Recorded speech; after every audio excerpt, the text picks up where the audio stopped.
Hello friends, Radhe Radhe. তোমরা কেমন আছো?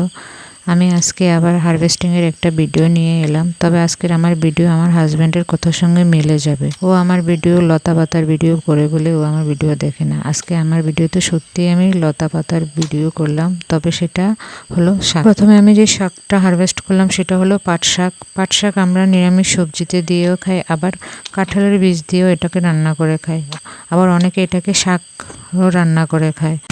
তারপর কিছু মিষ্টি আলুর শাক তুলে নিলাম। আর এটা হলো আমার কুমড়ার ডগা। এটা আজকে কাটবো না, এটা আরেকদিনের জন্য রেখে দেবো, কারণ একদিন এত শাক খাওয়া যাবে না। মাছ আনলে এটা কেটে মাছ দিয়ে রান্না করব। তারপর আমি পুঁই শাক কেটে নিলাম। এই দেখো আমার পুঁই শাকটা এত লম্বা হয়েছে যে একটা কাটলে এক বাটি তরকারি হয়ে যাবে। আমি এটা প্রায় 3-4 টুকরা করে কাটলাম।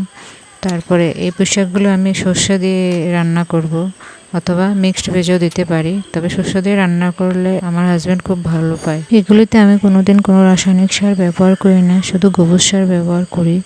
ভালোই লাগে, মানে অল্প পরিসরের মধ্যে অল্প অল্প করে যখন ফসল হয় আর সবজিগুলো তুলতে কাটতে খুবই ভালো লাগে। নিজের ছাদের সবজি কষ্ট করে হলো এগুলি কাটার মধ্যে যে একটা আনন্দ, তা বলা যায় না। তারপরে আমি কিছু ডাঁটা শাক তুলে নিলাম। ডাঁটা শাক এখানে 2 ধরনের তুললাম, সবুজ ডাঁটা শাক আর লাল ডাঁটা শাক। পাতাগুলো একটু ঝলসে গেছে, কিন্তু এগুলোকে এই ডাঁটাগুলোকে রান্না করে খাবো।